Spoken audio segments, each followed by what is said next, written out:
Pakistan mengasingkan diri, maju, teknologinya melonjak maju.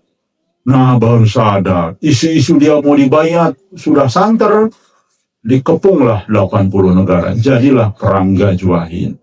Tuh, di tikungan akhir orang sadarnya. Begitu ya. Makanya dikepung oleh 80 bendera. Dan uniknya, di dalam mimpi Muhammad Qasim, sebetulnya dalam hadis juga tersirat ya, bahwa yang ngepung itu banyak negara muslim yang statusnya muslim. Karena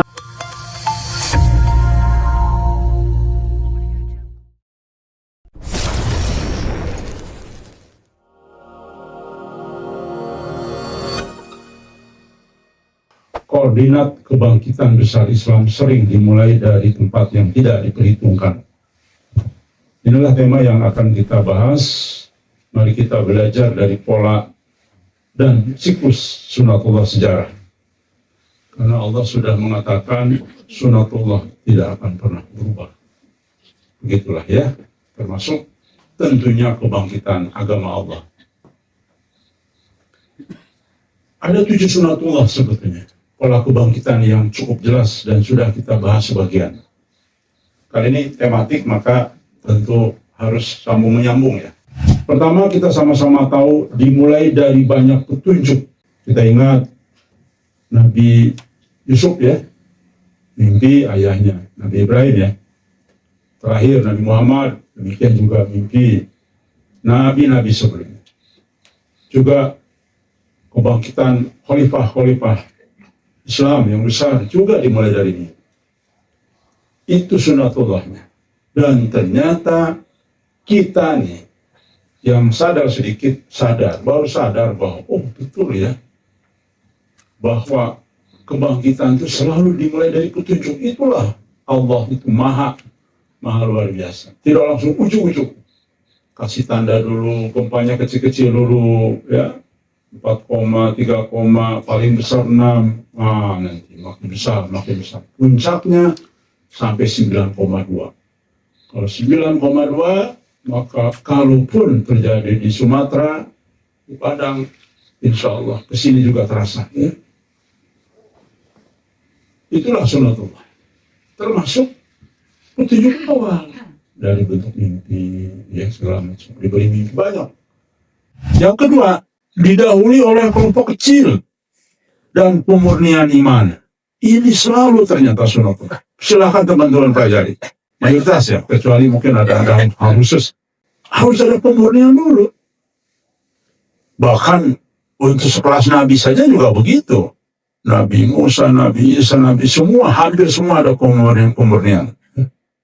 Bahkan Ujlah. Itu sunatullahnya dalam sejarah ya. Dan ternyata terasa oleh kita, akan terulang. Karena firman Allah pasti maha benar ya, kita sama-sama tahu lah. Yang ketiga, yang menariknya sering tidak dikenali oleh banyak orang, bahkan oleh para ahlul kitab. Ini aneh kan? Bayangkan, pemegang ahlul kitab itu kan pemegang petunjuk.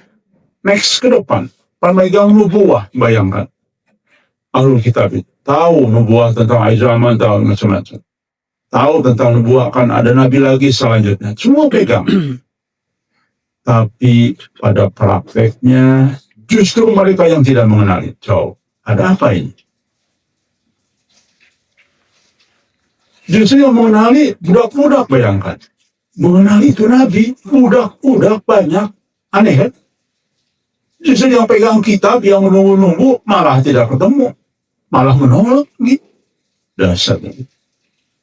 Berarti ada yang salah. Benar berarti kajian kemarin. Bahwa ulama itu seburuk-buruknya makhluk di kolong langit ini. Karena salah satunya tidak mengenali kebangkitan. Bahkan tenang-tenang, anteng-anteng saja. Sementara azab dari Allah segera akan turun. Ya. Nah, itu faktanya. Berarti ada yang salah ini. Salah memang. Karena cenderung justru mempertuhankan manusia, dan dipertuhankan itu adalah hobinya. Banyak, ya tidak semua tokoh agama. Jadi hobi memang dipertuhankan dan mempertuhankan diri. Maka Allah sindir dengan tamparan keras. Selalu saja terulang, ahlul kitab itu tidak mengenal para utusan Allah dan tidak mengenal kebangkitan. Tapi tidak sadar juga sampai hari ini. Mereka dengan gagah berani ya berkuar-kuar. Tidak pernah berkaca kepada sejarah.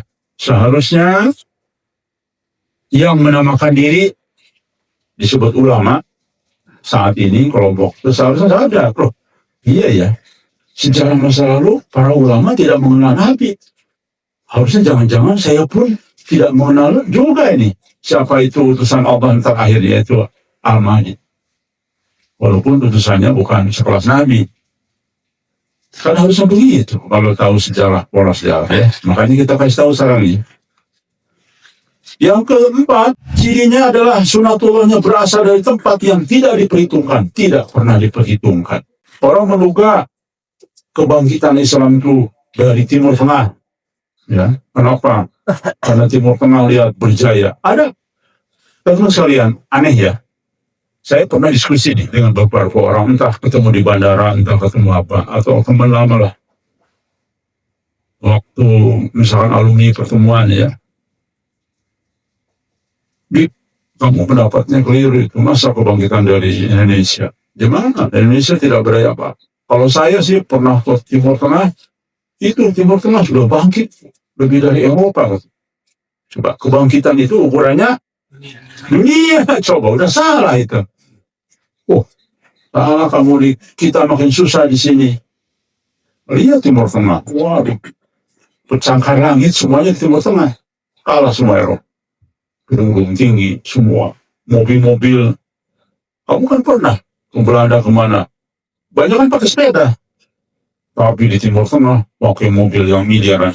Itu kan kebangkitan, coba. Sudah keliru. Ya. Oke, jelas.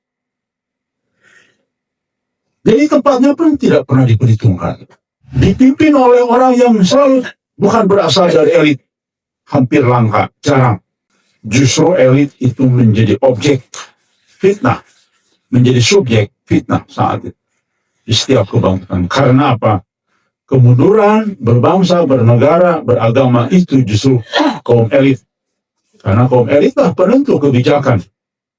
Jadi wajar ya, bukan dari mereka. Oke, baik, kita teruskan. Lalu karena menghadapi penolakan keras di awal perjuangan, selalu gitu. Gara-gara urusan politik, seluruh keluarga Nabi dibantai. Tidak boleh lagi muncul dan mengalahkan kekuasaan. Padahal sesama muslim, bayangkan. Yang membantai muslim itu, bayangin, yang membantai keturunan Nabi, dibunuh, dibantai, itu orang Islam. Yang membunuh para khalifah itu orang Islam, bayangkan. Hanya urusan politik. Yang terakhir, awalnya nampak kecil, tapi akhirnya menjadi kekuatan besar. Itu dia. Memahami pola ini penting agar umat tidak selalu terlambat menyadari perubahan besar dalam sejarah. Cuma masalahnya, mayoritas enak di zona nyaman. Itulah. Tidak mau ada perubahan. Semua begitu. Padahal, pola kebangkitan itu sama dengan identik perubahan. Kebangkitan itu identik dengan perubahan. Nggak ada kebangkitan tidak berubah. Nah itu dia, ya saya kira. Harusnya pun orang sadar supaya tidak terlambat. Tapi ya mayoritas begitu, nyaman. Ustaz-ustaz, kiai-kiai sekarang nyaman semua. Karena hanya modal cuap-cuap, dapat amplop besar-besar, bayarannya mahal-mahal. Lebih mahal daripada orang profesional bicara di seminar kadang-kadang ya, ustaz-ustaz itu. Sudah nyaman. Disindir, harusnya tidak menerima amplop. Dia bilang, memang saya kan perlu makan juga. Loh, kalau perlu makan, bekerja dong, jadi guru. Ya, silakan guru agama tidak apa-apa. Bukan dakwah itu cari uang. Nah itulah susahnya maka mereka ditutup hidayah dari Allah. Ingat, di dalam firman Al-Ahzab ayat 62, itulah sunatullah Allah yang telah berlaku sejak dahulu, dan engkau tidak akan menemukan perubahan pada sunnah Allah. Tuh, tidak akan menemukan perubahan. Sunatullah Allah itu selalu siklusnya begitu. Tapi manusia tidak sadar. Orang yang punya kitab 1000 kitab dalam kamarnya pun sama, tidak pernah sadar. Karena terhalangi oleh nama yang besar, terhalangi oleh kedudukan, terhalangi oleh kenyamanan, terhalangi dipertuhankan, dan mempertuhankan diri. Akhirnya hidayahnya tidak turun. Padahal kitabnya ada ribuan kitab. Kita, saya sendiri, hampir-hampir tidak punya. Ya adalah 1-2. Oke. Menariknya banyak pola kebangkitan tidak terlihat jelas oleh kebanyakan orang. Ini baru terlihat setelah sejarah berjalan cukup. Nah, setelah berjalan, aduh benar ternyata begini-begini. Dipelajari lagi kita, wah terlambat. Karena itu memahami sunatullah kebangkitan umat sangat penting agar umat tidak selalu terlambat ya. Oke, kita terusan. Baik, sekarang kepada itu gambaran umum ya, 7 poin. Nah sekarang pertanyaan yang berikutnya.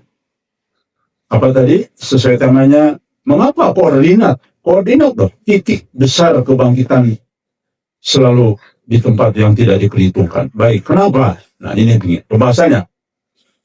Yang pertama, Allah sering menyembunyikan awal perubahan besar. Salah satu sunatullah yang jarang dibahas adalah bahwa awal perubahan besar sering disembunyikan oleh Allah.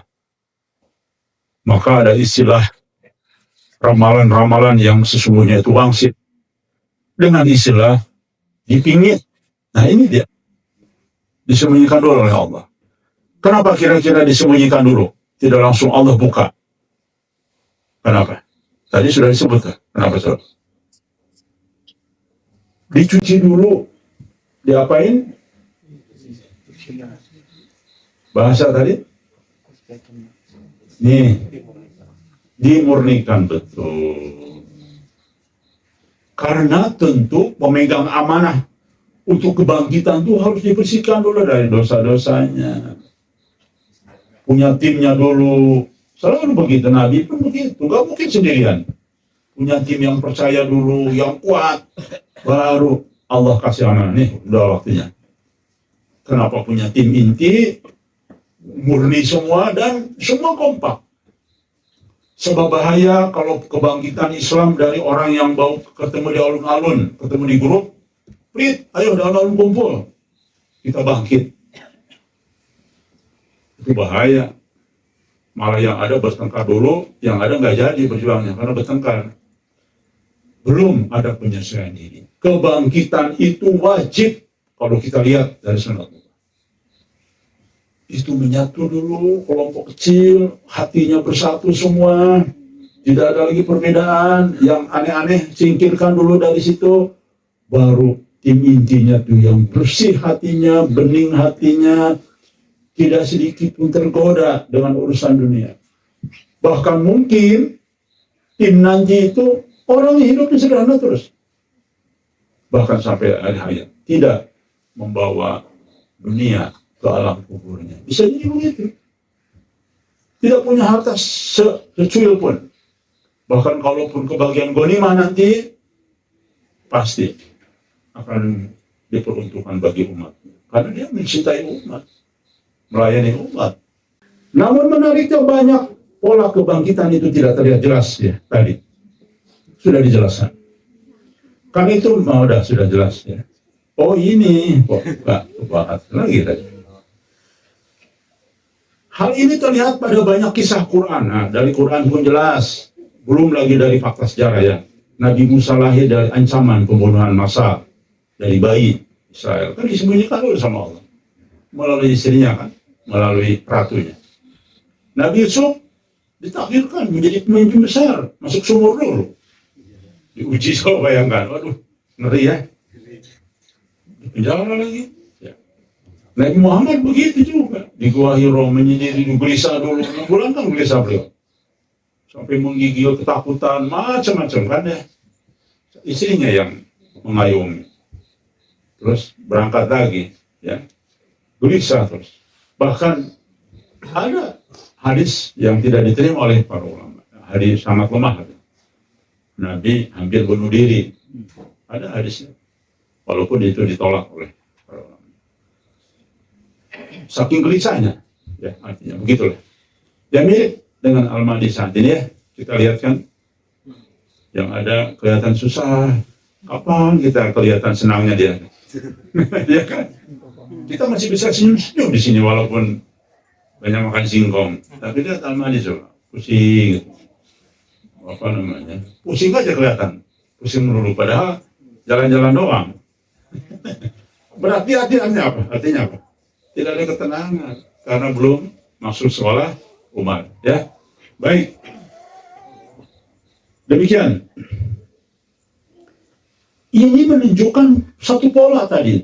Allah sering menyembunyikan awal perubahan besar di tempat yang tidak terlihat oleh kekuatan dunia. Tujuannya agar perubahan tidak dihancurkan sebelum waktunya. Betul. Makanya sosmed kita diiklanin terus-menerus juga. Angkanya mentok. Begitu aja. Puluhan ribu. Nggak ada juga. Kalau orang kan diiklanin bisa jutaan gitu ya. Kita diiklanin setiap. Itu begitu. Memang. Tapi tidak apa-apa, tetap kita usaha ya. Jangan juga putus asa.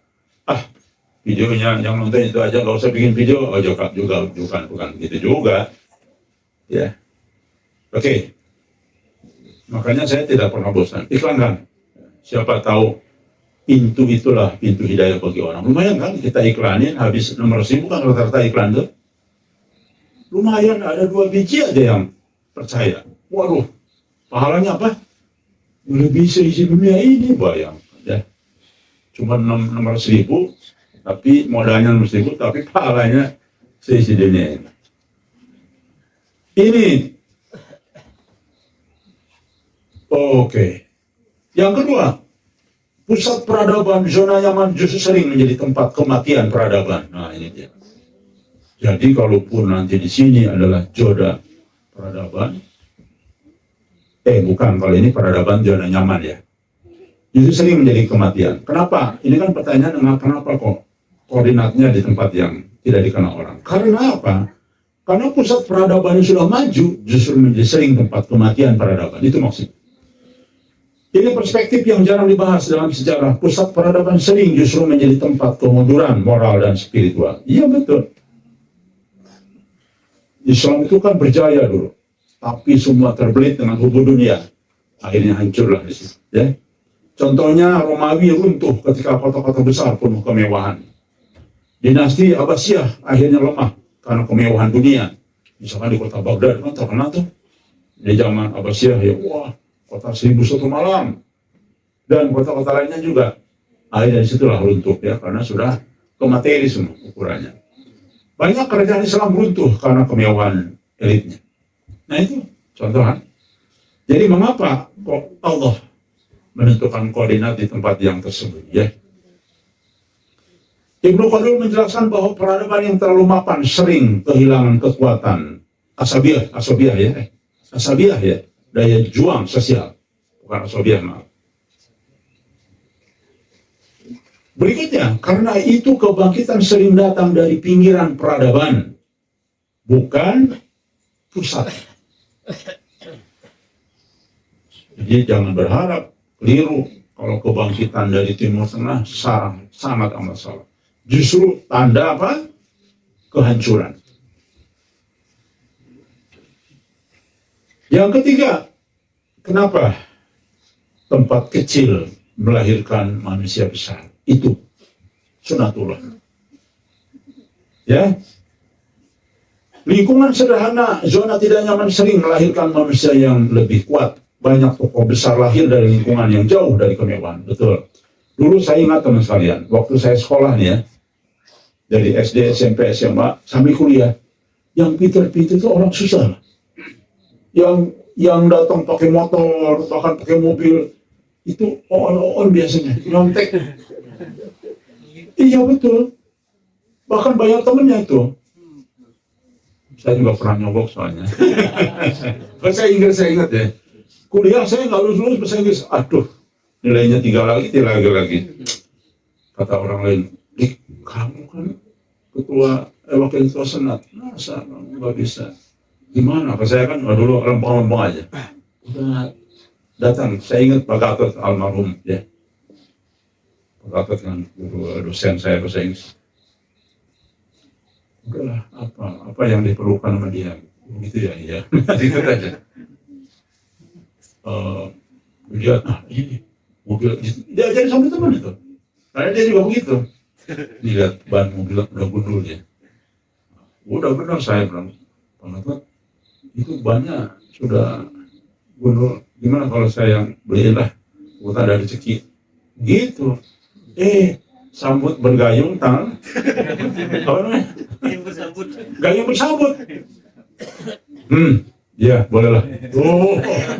Dia udah tahu, sama-sama tahu lah, salaman, gantiin 2. Langsung nilainya jadi 6,5, lumayan lulus. Bahkan sampai hari ini bahasa Inggris saya belepotan terus. Karena dulu nggak lulus. Aduh, itu cerita kelam itu. Cerita kelam. Baik. Jadi kita di lingkungan kita aja begitu. Ya. Orang yang tabah di sini, orang yang tanpa mengeluh kesah, biasanya orang-orang memang begitu. Tapi ke sini orang-orang yang mantan kaya, mantan itu pasti keluh kesah terus. Aduh, pegel, aduh begini, aduh kulit jadi hitam. Begitulah kira-kira ya. Maka di dalam sebuah mimpi Allah akan kirim orang-orang hebat ke sini. Ya. Orang yang tidak dikenal, orang yang tidak dikenal sama sekali dalam lingkungan, tetapi di mata Allah luar biasa dalam rangka membantu. Ya. Itu ternyata benar. Contoh, ya tokoh yang kecil jadi besar. Nabi Muhammad sama, ya. Bukan tokoh saat itu. Bahkan hidup di gurun. Banyak ulama besar lahir dari desa yang kota kecil. Para mujahid besar sering berasal dari wilayah perbatasan. Sunatulahnya begitu Bapak. Tidak ada. Makanya ustaz-ustaz hari ini bilang Al-Mahdi dari Madinah, lahir di Madinah. Ini kan mengalih sunatullah. Ya. Madinah itu kota mewah, kota besar itu. Alhamdulillah jelek-jelek ini juga berapa kali lah Madinah ya. Itu kota besar Madinah. Emang saya jelek ya? Enggak ya? Enggak kan? Jelek-jelek juga. Nah, lingkungan yang keras jangan tidak sering melahirkan ketahanan mental. Betul rekan sekalian, keberanian, kesederhanaan dan ketuhanan. Maka bersyukurlah di tempat di sini.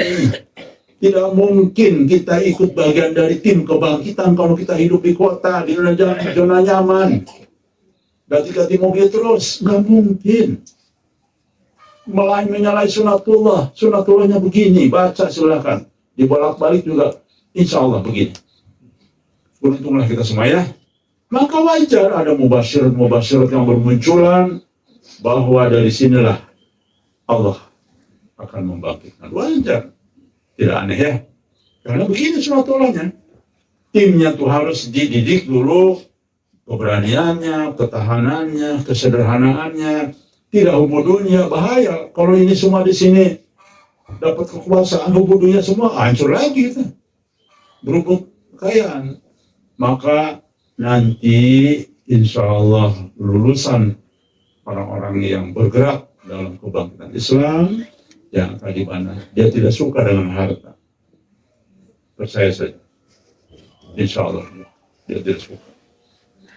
Secukupnya dia lebih bagus untuk perjuangan. Dapat misalkan Mas Padi Gonimah 2 triliun. Lumayan lah. 1,7 dimasukin kantong.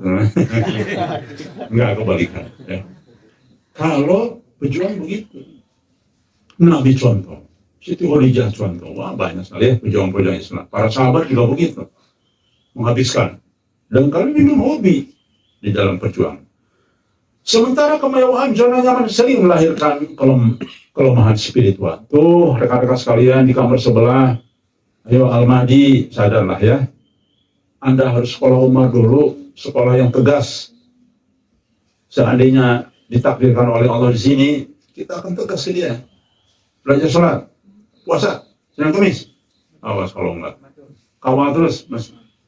Dali, cepret kalau nggak mau. Nah, begitu. Sekolah Umar kan tegas. Nyangkul, biar merasain. Iya. Ngalit, biar merasain di sini. Kok begini ya? Sekolah Umar ini juga. Sekolah Umar, sekolah ketegasan ya. Kan Umar terkenal kalau hari ini tuh galak. Wah, garang galak. Baik, kita teruskan. Berikutnya, kenapa? Karena kebangkitan besar biasanya dimulai dari minoritas visioner. Oh, visinya aneh. Gitu. Minoritas tidak dikenal dan ya dianggap apa gitu. Perubahan sejarah hampir selalu dimulai dari kelompok kecil manusia yang melihat sesuatu yang tidak terlihat orang lain. Oh, ya kan? Ayo. Kita mulai sadar ya. Insya Allah, insya Allah. Makanya kita diuji ikhlas dulu tuh. Diadakin seminar, ngabisin duit 250 juta ya. Gak ada yang datang. Itu diuji dulu. Ikhlas enggak? Begitu. Kasihan bos kecil ini. Udah keluar uang banyak ya. Gak ada yang datang. Sakit hati.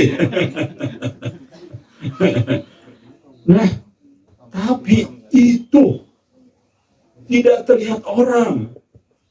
Maka insya Allah kita segera akan bergerak dengan cara yang lainnya. Menyusun blueprint roadmap, kemudian kita sebarkan. Mereka tidak datang, kita jemput bola. Ya. Tidak tunggu bola. Kalau seminar kan nunggu bola diundang ya, diundang supaya hadir, nunggu bola namanya. Tapi kita sodorin di mukanya, nih blueprint roadmapnya yang pernah seminar kan, itu jemput bola. Oke. Berikutnya, ini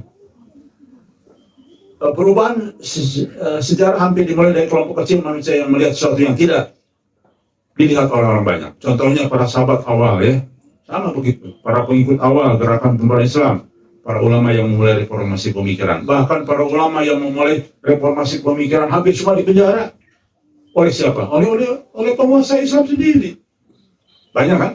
Teman-teman tahu. Dipenjara. Coba bayangkan. Tapi anehnya hari ini justru dipakai oleh seluruh ulama di dunia. Yang dipenjara itu. Imam Syafi'i semua. Ya. Betul. Tuh. Jadi jangan takut penjara ya. Cuma jangan lama-lama lah, dikit, 3 bulan cukup ya. Lama-lama, pegal juga di penjara. Kelompok yang biasanya jumlah sedikit, dianggap aneh oleh masyarakat, sering ditentang oleh otoritas selama atau lingkungan. Itulah tanda kelompok ini ya. Namun justru kelompok kecil ini lahir perubahan besar. Al-Quran menyebut fenomena disebut dengan al-ghuraba, orang-orang yang asing. Nah begitu al-ghuraba. Jadi kondisinya di ini orang lain, jumlah sedikit, dianggap remeh, ditolak, pokoknya macam-macam lah. Ajarannya juga aneh, tidak kenal dan sebagainya. Yang kelima, inilah sebabnya kebangkitan besar hampir selalu didahului fase ujlah. Nah ini, salah satu yang kemarin sudah dibedah. Hampir semua kebangkitan itu ternyata semua melalui penyendirian dulu, pengasingkan dulu, atau bahasa kerennya uzlah, ya, atau kholwat. Salah satu pola besar yang jarang dianalisa adalah bahwa uzlah sering mendahului perubahan besar. Tuh, catat baik-baik. Uzlah, kholwat atau menyendiri itu selalu sebagai satu tanda didahului untuk perubahan besar. Berarti di dunia ini sudah ada yang uzlah. Maka silahkan cari tempat uzlah itu, dan insya Allah inilah sinyal perubahan besar. Ya, apalagi kemarin ada mimpinya Mas Soeharto, Masya Allah. Teman sekalian yang di rumah perlu tahu, Mas Soeharto itu dari kecil cuma tukang ngarit, bukan kambingnya lagi, kambing orang tuanya. Ya, baru-baru belajar agama dengan baik, bahkan dia ngakui, kan saya tuh waktu belum kesini itu sebetulnya jarang tidak sholat juga. Ya. Ya artinya kadang-kadang lari lah, ya, nggak rajin-rajin amat, apalagi tahajud, ya. Tapi dia orang yang sangat tulus, ya, mengurus kambing bapaknya, tidak digaji loh. Dia gimana untuk makan? Coba apa? Mengutin sampah yang bawang merah dan putih, atau ngupasin kadang-kadang kalau ada borong, atau sampah-sampah itu baik, ya. Dan dia tidak paham mengenai apa kek dalam mimpi itu. Allah titipkan ke dia. Coba. Orang yang polos, bicara juga nggak bisa. Kita kan saksikan di sini 2 kali kesini kan sebulan. Nah, luar biasa ya. Justru dititipkan informasi mimpi-mimpi besar, dan insya Allah mimpinya akan terwujud. Ya. Contoh Nabi Muhammad berkholokat ke Gua Hira sekian lama. Ya. Ashabul Kahfi juga demikian. Banyak ulama menulis karya besar dalam pengasingan. Dan harus diakui, tulisan-tulisan Majelis Gajah pun justru mulai muncul banyak ketika di sini, ya. Ujra berfungsi sebagai base pemurna iman, persiapan ruhani, dan pembentukan fisik itu. Rekan sekalian, makanya tidak mungkin, saya sudah bilang ratusan kali, tidak mungkin perjuangan itu hanya ada di grup WhatsApp. Mustahil, tidak ada sejarahnya. Atau kumpul sebentar, nggak bisa. Mereka harus dekat sekali, hatinya dekat, hatinya menyatu, jangan ada lagi perbedaan, samina watona, murni, betul. Tidak ada lagi yang protes-protes, bahaya tuh. Kalau sudah masih bersatu, ini masih protes, itu bahaya. Bisa memecah belah. Makanya visinya harus terbentuk. Sama-sama, ya. Prasangka baiknya kuat sekali. Dan saling memaklumi. Contoh misalkan, kalau saya tiba-tiba marah-marah, ya, Mas Saiful harus maklumi. Ya, kalau saya marah-marah, Mas Dali, ya, dikit pusing wajar lah. Gitu. Itu sama, ya. Tapi Mas Dali nggak boleh, sebaliknya nggak boleh. Oke, sebelum perubahan besar terjadi di masyarakat, perubahan biasanya terjadi lebih dulu di dalam jiwa. Baca lihat, jiwa kelompok kecil, dari personal kecil, baru masuk kepada kelompok kecil, ya. Maka kita di sini harus betul-betul bersih jiwanya. Allah sering menggunakan, sebab berikutnya kenapa? Allah sering menggunakan orang yang tidak terduga. Ini juga pola yang sangat menarik. Dalam sejarah Islam banyak tokoh besar justru tidak berasal dari elit kekuasaan. Teman sekalian, menteri-menteri hari ini banyak mayoritas orang yang susah dulu. Ingat dari pengusaha muslim yang besar yang punya bank mega, ya. Apa ya coba? Pernah ngeluarin buku apa? Anak Singkong. Baca bukunya nggak? Enggak. Ya. Saya baca alhamdulillah, walaupun nggak secara keseluruhan, ya. Dia ternyata lebih sengsara dari sini loh, tidak. Mayoritas hidupnya makan singkong karena susahnya orang tua. Jadi kadang-kadang kita ini merasa susah, tapi kok sebetulnya kalau lihat orang lain jauh lebih susah gitu. Makanya kita siap-siap habis lebaran dibikin susah di sini, ya. Coba nanti disaring siapa yang bertahan. Singkong saja pokoknya. Siap? Benar. Ya, Masya Allah. Singkong tambah gulai kan? Oh iya betul. Ide bagus. Makanan utamanya singkong, tambahannya gulai gitu. Ya itu. Itu keren. Gulai angsa. Tambahannya roti gitu, ya. Oh iya betul. Itu Memang Madal ini kadang-kadang pintar ya. Atau blebok. Contoh Nabi Muhammad bukan dari kalangan penguasa, banyak sahabat utama berasal dari kalangan biasa, banyak ulama besar berasal dari keluarga sederhana ya. Tadi contoh pengusaha muslim yang punya Bank Mega. Sampai keluarlah buku Anak Singkong. Baik. Jadi pengusaha besar itu 20 atau 30 pengusaha besar Indonesia termasuk dia ya. Ini menunjukkan bahwa Allah tidak terikat dengan struktur sosial manusia dalam memilih agen perubahan sejarah. Kadang justru orang yang tidak diperhitungkan oleh manusia menjadi alat perubahan besar. Itu bukti. Pasti. Saking semangat saya. Masya Allah. Semangat. Baik. Jadi kalau demo tuh saya semangat. Wah. Yang tadinya ngantuk, jadi nggak ngantuk. Saya soalnya sering demo dulu. KPK ya.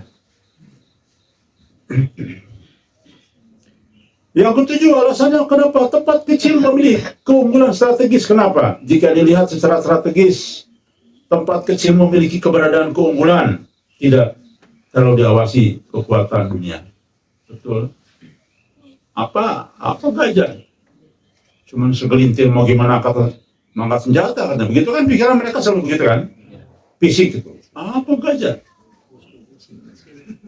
Diselidiki ya. Ternyata petani semua. Bagaimana ini? Nggak diperhitungkan. Ya, itulah cara Allah. Lebih mudah membangun komunitas solid. Nah itu alasan kedua. Betul. Kalau kita ini sudah 500 orang di sini, waduh, makin sulit. Karena makin sulit terorganisasinya ya. Nah, jadi lebih mudah menjaga kemurnian visi. Betul. Makin besar, makin sulit lagi penerapannya ya. Lebih sulit disusupi kepentingan politik besar, betul. Karena untuk apa? Nyogok ke orang gajah percuma, suaranya cuma sedikit. Nah, iya kan? Coba kalau kelompok besar, miliaran masuk. Ini gajah, ya itu mah nggak ada pengaruhnya, nggak usah deh.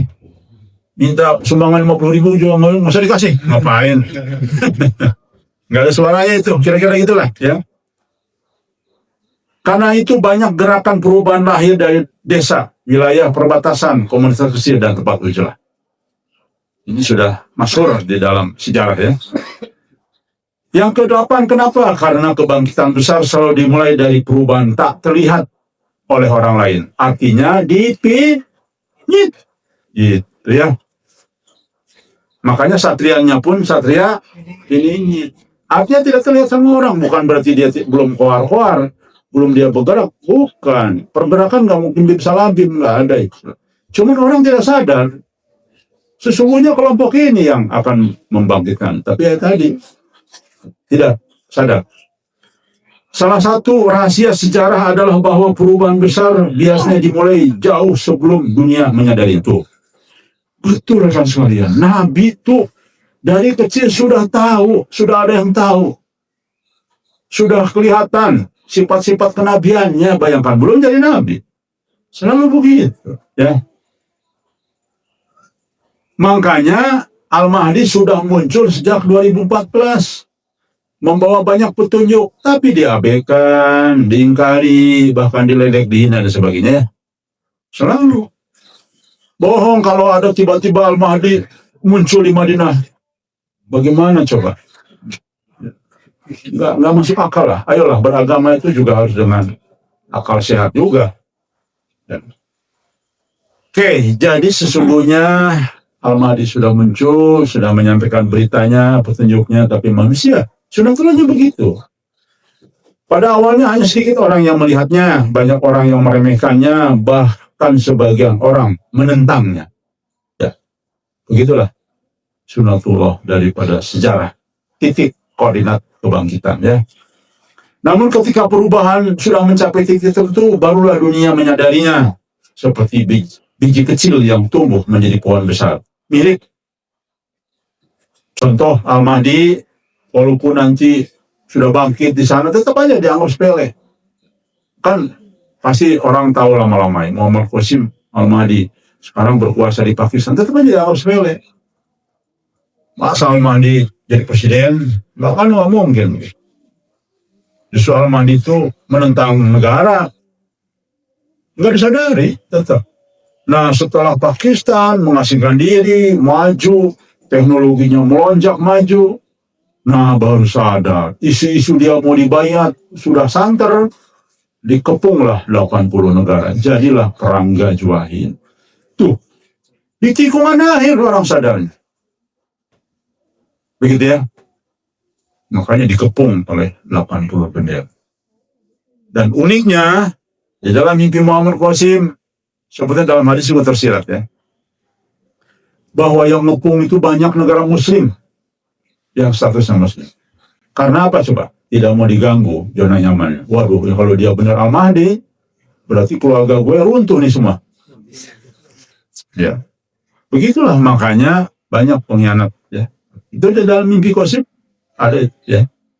Kesimpulannya, jika pola sejarah Islam dipelajari secara mendalam, terlihat bahwa kebangkitan besar umat sering mengikuti pola berikut ini. Dimulai dari tempat yang tidak diperhitungkan. Yang kedua, dipelopori oleh kelompok kecil yang visioner. Tuh, beri 7 pemuda, gua guncang dunia. Kira-kira gitulah. Gua guncang dunia. Didahului oleh fase ujlah dan pemurnian iman. Tauhid, ya. Pemurnian dulu. Harus dimurnikan dulu. Sama semuanya. Satu visi ya. Yang keempat, dipimpin oleh orang yang tidak berasal dari elit kekuasaan, ya, tapi mengenal elit supaya dia belajar, ya, berkembang secara perlahan, tersembunyi sebelum menjadi besar. Kemudian untuk mengenalinya siapa dan di mana kelompok itu untuk kebangkitan akhir zaman, lihat petunjuk-petunjuk yang Allah perlihatkan dalam bentuk mimpi. Udah itu. Sunatullahnya pasti didahului dengan mimpi-mimpi. Nah, makanya sekarang kalau teman-teman yang belum percaya, silakan pelajari mimpi-mimpi. Di situ akan tersirat maupun tersurat bahwa kelompok itulah yang akan mempelopori kebangkitan. Ya.